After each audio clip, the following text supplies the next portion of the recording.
México. 12 de agosto de 2019. Era segunda-feira à noite. Carola, de Cyrano, saiu da casa da mãe, no bairro de Milpa, onde havia deixado sua filha de 3 anos, Amanda. Disse que ia encontrar amigos e voltaria mais tarde. Horas se passaram. Carola não voltou como prometido. Com a chegada da noite, sua mãe, Rosemary, começou a se preocupar.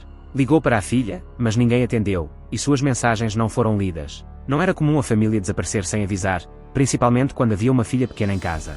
Carola sempre a avisava com antecedência se fosse se atrasar. O silêncio se tornou insuportável. Na manhã seguinte, Rosemary tentou-se convencer de que talvez Carola tivesse ligado para o trabalho por algum motivo urgente. E, mais tarde naquela noite, foi até a casa da filha. O portão estava destrancado. As luzes estavam acesas. A televisão estava ligada. A chapinha de cabelo ainda estava na tomada. Isso significava que Carola claramente não tinha intenção de ficar fora por muito tempo. Parecia que ela simplesmente tinha saído por um instante. Mas aquele momento se estendeu por um dia inteiro. Incapaz de esperar mais, ela contatou a polícia, relatando o desaparecimento da filha. A essa altura, já haviam-se passado mais de 24 horas desde o seu desaparecimento. Enquanto isso, a família não ficou parada. Distribuíram panfletos, procuraram testemunhas e tentaram encontrar Caroline por conta própria. Mas ninguém, nem mesmo os vizinhos mais próximos, tinha visto Caroline desde segunda-feira. Horas intermináveis e agonizantes começaram para Rosemary. Cada dia sem notícias era uma verdadeira tortura. Ela repassava cada detalhe em sua mente. Quem havia ligado para sua filha? O que Caroline havia dito nos últimos dias? Com quem ela havia trocado mensagens? Fragmentos perturbadores de memórias invadiam sua mente. Um jovem estranho perto de casa, uma voz em mensagens de áudio e a recente ansiedade generalizada da filha. Ela ainda não entendia como tudo estava interligado, mas já sentia fortemente que algo muito sério havia acontecido. A polícia respondeu imediatamente ao boletim de ocorrência de pessoa desaparecida de Rosemary. Medidas padrão foram iniciadas para rastrear os possíveis trajetos e contatos da pessoa desaparecida. As autoridades começaram interrogando seu círculo mais próximo, incluindo colegas de trabalho, vizinhos e parentes. Rosemary não conseguiu identificar ninguém específico com quem Carol tivesse se encontrado naquela noite, o que complicou os passos iniciais da investigação. Nenhum dos amigos da família relatou tê-la visto. A polícia começou a analisar as imagens de câmaras de segurança da área onde Carol morava por volta das 22h45. As câmaras de segurança de um supermercado no bairro do LGS registraram Carol chegando e entrando em um Honda CR-V branco. Ela entrou no carro voluntariamente. Ela não tinha bolsa. Seu celular também havia desaparecido. A câmara capturou o carro partindo na escuridão.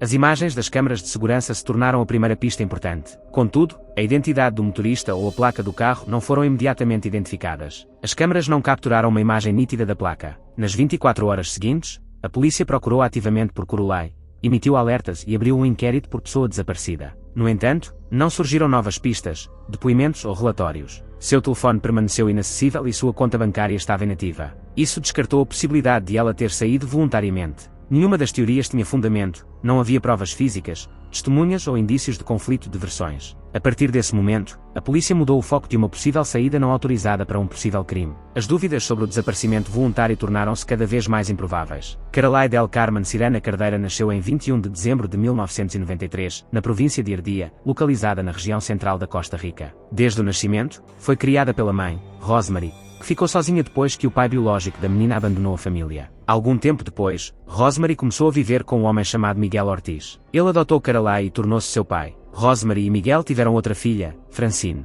Apesar da situação financeira precária, a família tentava manter um ambiente acolhedor e carinhoso. Rosemary era uma mulher trabalhadora. Para sustentar as filhas, vendia pratos tradicionais mexicanos, incluindo tumalis. Alguns anos depois, o casamento de Rosemary e Miguel terminou, deixando-a com 2 filhas. Mais tarde, ela se casou com outro homem, Roman Jairan, que também assumiu a guarda de Caroline e Francine. Desse casamento nasceram 3 filhos, Raimunda, Amar e Simon. A família cresceu e se tornou numerosa. Caroline cuidava dos irmãos mais novos e participava ativamente das tarefas domésticas, demonstrando desde cedo a vontade de ajudar a mãe. Caroline Irano sabia que o caminho para um futuro estável exigiria esforço. Desde jovem, sonhava em ser advogada, querendo proteger as pessoas e resolver conflitos legalmente. No entanto, a situação financeira da família a impediu de realizar esse plano imediatamente. Os estudos universitários tiveram que ser adiados. Primeiro, ela precisava ganhar dinheiro. Aos 20 anos, Caroline começou a namorar um rapaz, com quem teve uma filha, Amanda. O relacionamento com o pai da menina não deu certo, mas ele continuou presente na vida da criança. Amanda nasceu em 2016 e, a partir daí,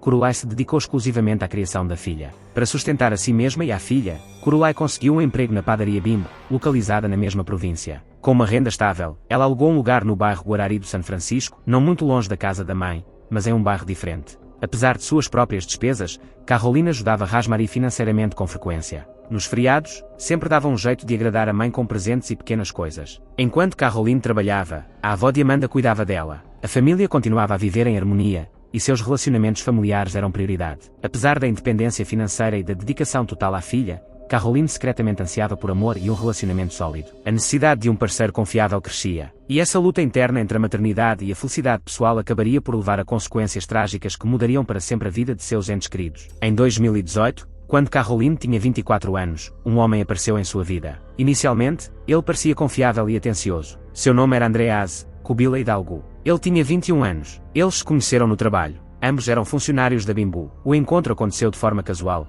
sem nenhum pressentimento. André começou a demonstrar interesse por Caroline. Ele era educado, cortês e bastante persistente em suas investidas. Não lhe contou que era casado. Na época, morava em outro bairro com a esposa, mas escondia seu estado civil no trabalho. Caroline não fazia ideia de que estava saindo com um homem casado. André habilmente evitava perguntas sobre sua vida pessoal, não falava sobre sua família e não apresentou Caroline a ninguém de seu círculo social. O romance entre eles se desenvolveu rapidamente. Caroline, esperançosa de um relacionamento sério, sonhava com um futuro estável ao lado de André. No entanto, não tinha pressa em apresentá-lo à mãe, pois duvidava da seriedade de suas intenções. Além disso, sentia-se constrangida em falar sobre o relacionamento, já que ela mesma não tinha todas as informações sobre com quem estava saindo. André se mostrava evasivo quanto às perspectivas de sua união. Ele evitava falar sobre seus planos juntos, conhecer a família dela ou admitir abertamente o relacionamento. Caroline sentia cada vez mais que estava tentando manter tudo em segredo, mas sua paixão a impedia de tirar conclusões. Ela acreditava nas palavras dele e esperava que tudo se esclarecesse em breve. Ela duvidava do comportamento de André,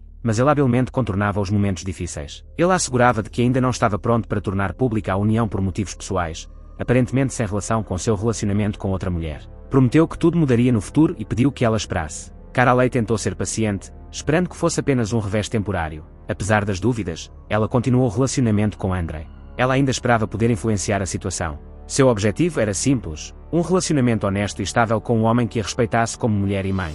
Mas, eventualmente, ficou claro para ela que suas expectativas não estavam sendo atendidas. A situação se tornou internamente contraditória. Por um lado, ela já estava emocionalmente envolvida no relacionamento, mas, por outro, começou a perceber que tudo acontecia nos termos dele. Caroline se viu diante de uma realidade em que seus sentimentos e aspirações estavam em um relacionamento unilateral. A tensão interna cresceu e a confiança em André começou a ruir. Essa incerteza logo se transformou em conflito direto, no qual, pela primeira vez, Caroline decidiu exigir uma atitude concreta de André. Foi a partir desse momento que os eventos começaram a se desenrolar rapidamente, não mais rumo ao amor, mas rumo à tragédia. Em 6 de agosto de 2019, Caroline enviou a ele uma mensagem pelo Messenger com a foto de um teste de gravidez positivo. A imagem foi baixada da internet. Ela não estava grávida, mas era uma tentativa de forçar André a assumir a responsabilidade e finalmente reconhecer o relacionamento deles. Caroline esperava que a notícia o obrigasse a reconsiderar a situação e talvez priorizar o relacionamento. Ela esperava que isso o levasse a falar abertamente e revelar seus segredos, mas a reação dele foi bem diferente. Ao receber o teste fotográfico,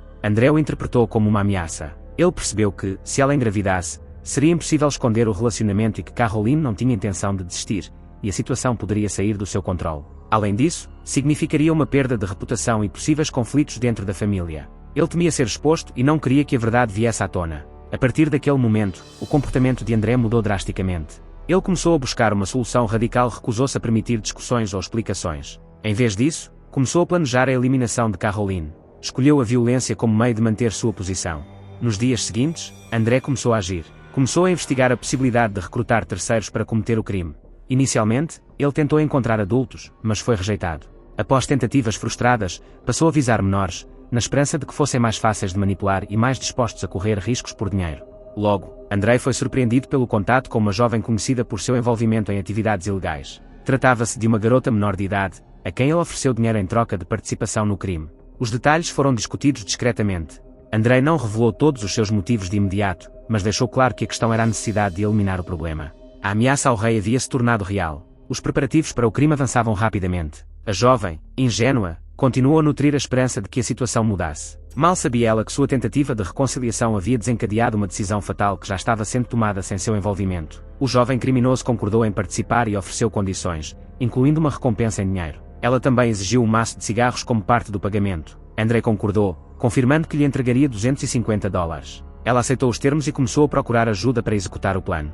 Abordou um conhecido de 19 anos, S.O. Rodrigues, ligado a gangues de rua e com experiência em lidar com jovens propensos a comportamento criminoso. Ele não fez perguntas. Após uma breve conversa, concordou em participar e prometeu trazer outra pessoa. escolheu um adolescente de 17 anos, cujo nome não foi divulgado. Ao todo, pelo menos 4 pessoas, incluindo André, participaram do plano. As condições eram simples: levar Caroline a um local predeterminado, isolá-la e garantir que a ação principal, o assassinato, fosse realizada de forma rápida e silenciosa. O jovem participante assumiu uma tarefa adicional: obter uma arma. A pedido de André, ela encontrou uma pistola, cuja origem não é especificada nos autos do inquérito. Suas ações indicam que ela já havia interagido com o submundo do crime.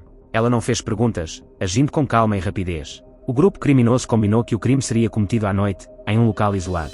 Nenhum dos jovens percebeu que estava se tornando cúmplice de um crime premeditado. Para eles, era simplesmente um acordo no qual atuavam como autores sem considerar as consequências. André, no entanto, manteve-se à distância e controlou o processo sem se revelar. Seu envolvimento naquele momento não despertou suspeitas, nem mesmo entre os futuros autores do crime.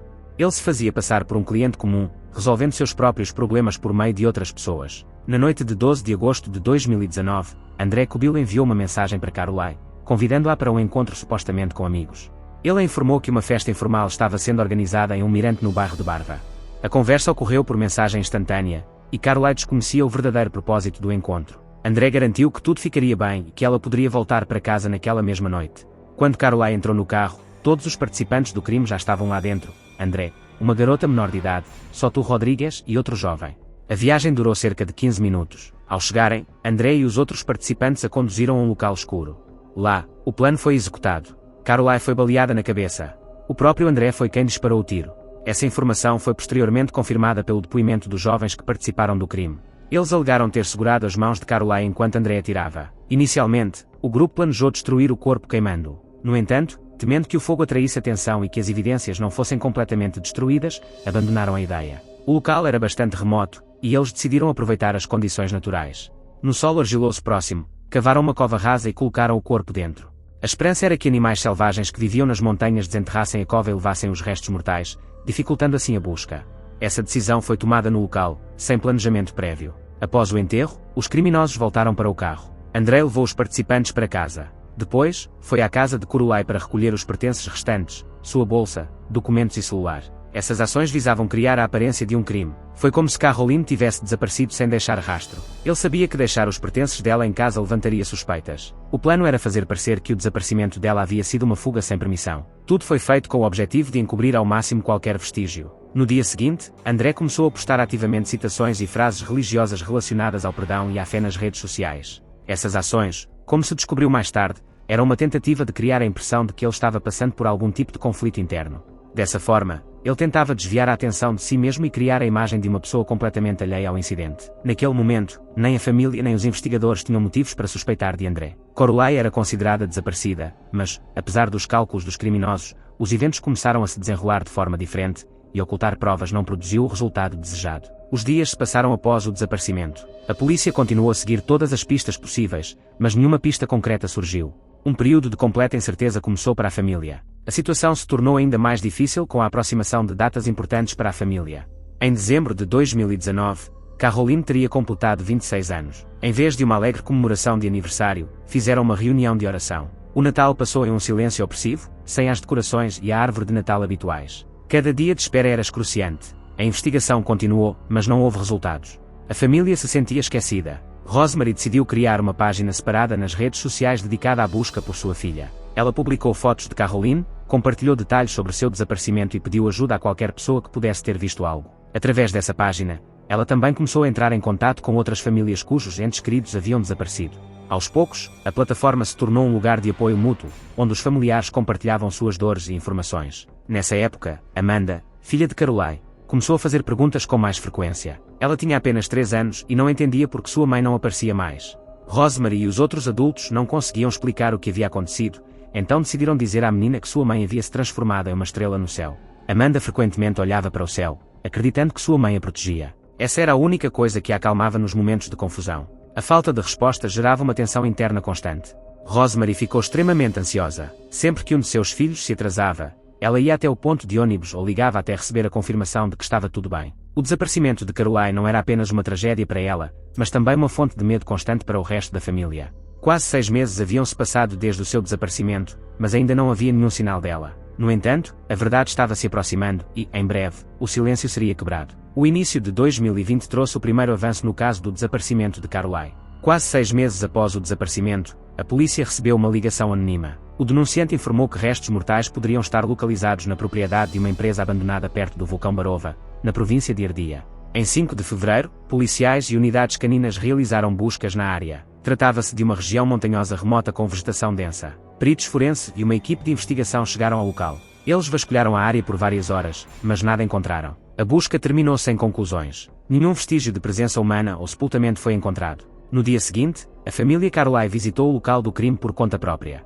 Atenção! Uma sacola suspeita contendo ossos, encontrada perto de uma trilha na floresta, chamou a atenção. Familiares imediatamente comunicaram a descoberta à polícia. O conteúdo da sacola foi enviado para exame. No entanto, a análise laboratorial revelou que se tratavam de ossos de animais. A esperança, mais uma vez, deu lugar à decepção. Em 11 de fevereiro, outro evento ocorreu. Um homem chamado Juan Manuel Monteira, que costumava fazer trilhas na região, encontrou roupas femininas perto de uma trilha na montanha, roupas íntimas, uma blusa, sapatos e mechas de cabelo longo e escuro. Ele relatou a descoberta à polícia, afirmando que as roupas correspondiam ao que Caroline usava no dia de seu desaparecimento. Em 12 de fevereiro, uma nova equipe de investigadores foi enviada à área. As buscas finalmente deram resultado. Foram encontrados restos mortais, um crânio, ossos da pelvis e fragmentos de fêmur. Cabelos também foram encontrados nas proximidades. Peritos forenses iniciaram o processo de identificação da falecida, coletando uma amostra de DNA da mãe de Caroline, Rosemary. No entanto, os resultados levariam mais 10 semanas para chegar. Apesar da falta de uma conclusão oficial, os investigadores já suspeitavam que se tratava de Caroline. A correspondência entre a localização e os registros anteriores, o estado dos restos mortais e os pertences pessoais encontrados apontavam para isso. No entanto, informações não confirmadas foram repassadas a Rosemary. Enquanto isso, a notícia da descoberta se espalhou pela mídia local. Uma funerária se ofereceu para arcar com os custos do funeral da família. Este foi um raro exemplo de apoio público em uma situação como essa. Mas, até que os restos mortais fossem oficialmente identificados, a família não podia tomar nenhuma providência. Evidências haviam sido encontradas, mas as perguntas permaneciam. Quem estava envolvido e como exatamente o crime ocorreu? As respostas precisariam ser buscadas em investigações futuras. Após a descoberta dos restos mortais e das roupas, os investigadores intensificaram a análise de todas as provas disponíveis. A polícia começou a verificar a propriedade de veículos dessa marca e cor na província, concentrando-se nos funcionários da Bimbo, uma empresa localizada em Crowley. Após cruzarem os dados, os investigadores determinaram que um dos funcionários era, de fato, proprietário de um Honda CR-V branco. Esse indivíduo foi identificado como André Kubil.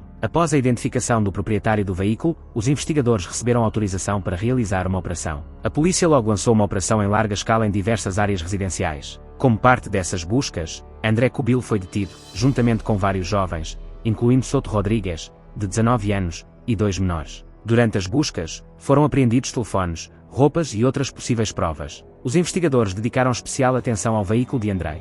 O carro foi submetido a exame forense para a busca de vestígios de sangue, partículas biológicas e impressões digitais. Uma das buscas ocorreu na casa de um suspeito ligado ao caso. Lá foram encontrados itens com vestígios de sangue. Todo o material apreendido foi enviado para análise laboratorial. Os investigadores também tiveram acesso à correspondência entre Caroline e André. Essas mensagens confirmaram um conflito entre eles relacionado a uma possível gravidez e a uma exigência de reconhecimento do relacionamento. Isso forneceu motivação adicional para o caso. O fato de Caroline desconhecer o estado civil de André tornou-se um elemento-chave na construção do caso da acusação. Nessa fase, a investigação ligou definitivamente o desaparecimento de Caroline às ações de André. O caso passou da fase de busca para a fase de processo criminal. As máscaras foram removidas e, por trás da aparente prosperidade de alguns suspeitos, ocultavam-se papéis específicos no crime organizado. Após a prisão dos membros do grupo criminoso, os investigadores iniciaram os interrogatórios. Sob pressão das evidências, 2 menores confessaram envolvimento no crime, incluindo suas participações na preparação e execução. O conjunto de dados, confissões, provas e análises do conteúdo dos telefones permitiu à investigação construir um quadro completo. Caroline foi vítima de um crime premeditado e planejado, orquestrado por um adulto mentor e vários jovens cúmplices. Os detalhes reunidos nos autos do processo descartaram a hipótese de acidente ou conflito no local. Tratava-se de um crime organizado com motivação clara e execução a sangue frio. O caso começou com a menor que participou da organização do crime. Suas ações foram classificadas como cumplicidade. Seu depoimento, a correspondência com André Kubila e as provas que confirmavam seu papel ativo na preparação foram apresentados no julgamento. Apesar da gravidade das acusações, o tribunal impôs uma pena de 12 anos de prisão, incluindo o tempo que passou aguardando a sentença em um centro de detenção juvenil. A mãe de Caroline, Rosemary, compareceu ao julgamento. Ela ficou muito abalada com o veredito. Considerou que uma pena tão branda era desproporcional à brutalidade do crime. O advogado da família afirmou que buscariam a pena máxima possível, de 15 anos, conforme previsto pela lei da Costa Rica para menores de 18 anos. Posteriormente, foi realizada uma audiência separada para André Cubil e Soto Rodrigues. Ambos se declararam culpados. Devido às suas confissões, foi concedido a eles um julgamento abreviado. Cada um foi condenado a 24 anos de prisão por participação no crime planejado. O tribunal também ordenou que Rosemary recebesse um carro, uma motocicleta e $1000 pertencentes a André como indenização. A investigação sobre outro menor envolvido no crime estava em andamento na época. Seu caso permanecia pendente no Tribunal Juvenil, e informações sobre o processo não foram divulgadas. Uma decisão final era esperada nos meses seguintes. Assim, a parte legal da história de Carolina ainda não estava totalmente resolvida. Rosemary decidiu usar o dinheiro para melhorar as condições em casa. Ela começou a reformar a casa para construir um quarto separado para sua neta. A família entendeu que a responsabilidade por Amanda agora recaía inteiramente sobre eles e fez tudo o que era possível para garantir que ela se sentisse estável e cuidada. O apoio veio não apenas do sistema legal. Moradores locais e pessoas de todo o país começaram a ajudar Rosemary. Muitos encomendaram comida dela, especialmente os tamales tradicionais que ela fazia desde a infância. Até mesmo pessoas de outras regiões vieram pessoalmente buscar seus pedidos e oferecer suas condolências. A comunidade respondeu à tragédia com uma demonstração de compaixão que a família não esperava. As pessoas trouxeram comida, ofereceram ajuda e deram apoio moral. Essa bondade universal tornou-se uma fonte inestimável de força para Rosemary durante esse período difícil. Um dia, enquanto brincava com a avó no quintal, Amanda de repente viu uma pena branca descer do céu e pousar em seu colo. A menina contou que sua mãe enviou a pena do céu. A partir de então, ela a usou no cabelo até que um dia a perdeu em seu quarto. Esse momento ficou marcado na memória de toda a família. Obrigada por assistir. Recomendo que você confira outras histórias no meu canal. Clique agora mesmo e não se esqueça de se inscrever. Até breve.